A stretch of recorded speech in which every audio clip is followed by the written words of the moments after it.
ब्रह्मा जी कहते हैं, नारद, भक्तवत्सल भगवान विष्णु राजा शुभ का हित साधन करने के लिए ब्राह्मण का रूप धारण कर दधीचि के आश्रम पर गए। वहां उन जगत गुरु श्री हरि ने शिव भक्त शिरोमणि ब्रह्म ऋषि दधीचि को प्रणाम करके शुभ के कार्य की सिद्धि के लिए उद्यत हो उनसे यह बात कही। श्री विष्णु बोले, भगवान शिव की आराधना में तत्पर रहने वाले अविनाशी ब्रह्म ऋषि दधीचि, मैं तुमसे एक वर मांगता हूँ, उसे तुम मुझे दे दो।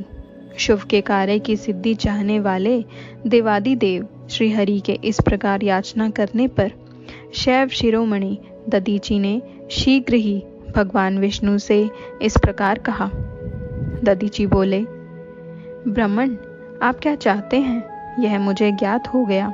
आप शुभ का काम बनाने के लिए साक्षात भगवान श्री हरि ही ब्राह्मण का रूप धारण करके यहाँ आए हैं। इसमें संदेह नहीं है कि आप पूरे मायावी हैं, किंतु देवेश जनार्दन, मुझे भगवान रुद्र की कृपा से भूत, भविष्य और वर्तमान तीनों कालों का ज्ञान सदा ही बना रहता है। सुव्रत, मैं आपको जानता हूँ। आप पापहारी श्री विष्णु श्री हरि हैं। यह ब्राह्मण का वेश छोड़िए। दुष्ट बुद्धि वाले राजा शुभ ने आपकी आराधना की है, इसीलिए आप पधारे हैं। भगवान हरे, आपकी भक्त वत्सलता को भी मैं जानता हूँ। यह छल छोड़िए, अपने रूप को ग्रहण कीजिए और भगवान शंकर के स्मरण में मन लगाइए। मैं भगवान शंकर की आराधना में लगा रहता हूँ। ऐसी दशा में भी यदि मुझसे किसी को भय हो तो आप उसे यत्न पूर्वक सत्य की शपथ के साथ कहिए। मेरा मन शिव के स्मरण में ही लगा रहता है। मैं कभी झूठ नहीं बोलता। इस संसार में किसी देवता या दैत्य से भी मुझे भय नहीं होता। श्री विष्णु बोले, उत्तम व्रत का पालन करने वाले दधीचि, तुम्हारा भय सर्वथा नष्ट ही है, क्योंकि तुम शिव की आराधना में तत्पर रहते हो, इसीलिए सर्वज्ञ हो। परंतु मेरे कहने से तुम एक बार अपने प्रतिद्वंदी राजा शुभ से जाकर कह दो कि राजेंद्र, मैं तुमसे डरता हूँ। भगवान विष्णु का यह वचन सुनकर भी शैव शिरोमणि महामुनि दधीचि निर्भय ही रहे और हंसकर बोले। दधीचि ने कहा, मैं देवादिदेव पिनाकपाणी भगवान शंभु के प्रसाद से कहीं कभी किसी से और किंचन मात्र भी नहीं डरता, सदा ही निर्भय रहता हूँ। इस पर श्री हरि ने मुनि को दबाने की चेष्टा की।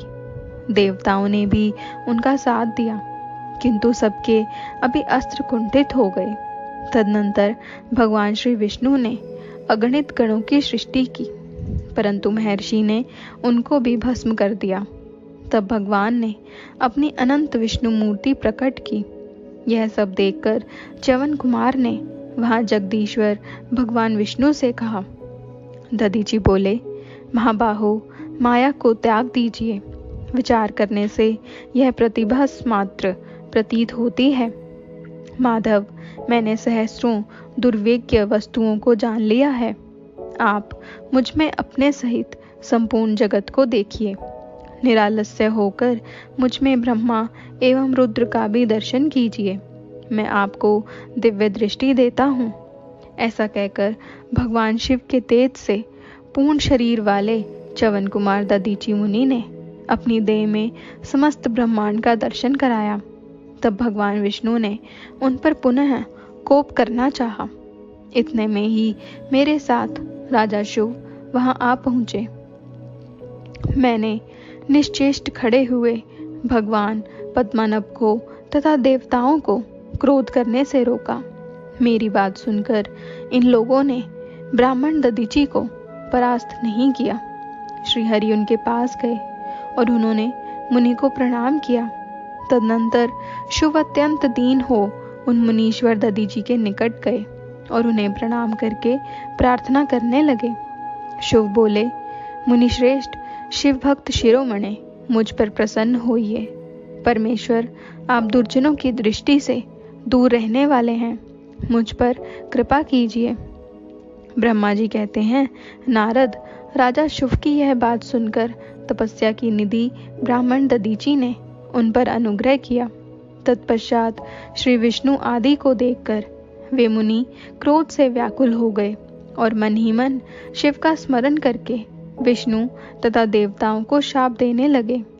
दधीची ने कहा, देवराज इंद्र सहित देवताओं और मुनीश्वरों, तुम लोग रुद्र की क्रोधाग्नि से श्री विष्णु तथा अपने गणों सहित पराजित और ध्वस्त हो जाओ।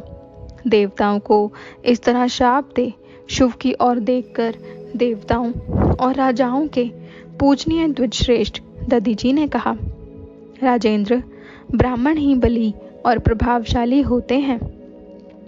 ऐसा स्पष्ट रूप से कहकर ब्राह्मण दधीची अपने आश्रम में प्रविष्ट हो गए।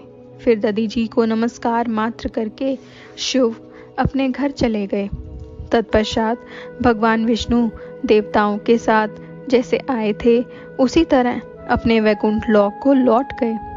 इस प्रकार वह स्थान स्थानेश्वर नामक तीर्थ के रूप में प्रसिद्ध हो गया। स्थानेश्वर की यात्रा करके मनुष्य शिव का सायुज्य प्राप्त कर लेता है। तात, मैंने तुम्हें संक्षेप से शिव और दधीची के विवाद की कथा सुनाई और भगवान शंकर को छोड़कर केवल ब्रह्मा और विष्णु ही जो शाप प्राप्त हुआ उसका भी वर्णन किया।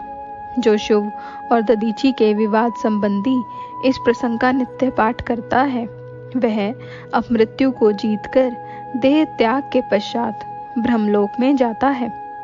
जो इसका पाठ करके रणभूमि में प्रवेश करता है उसे कभी मृत्यु का भय नहीं होता तथा वह निश्चय ही विजयी होता है।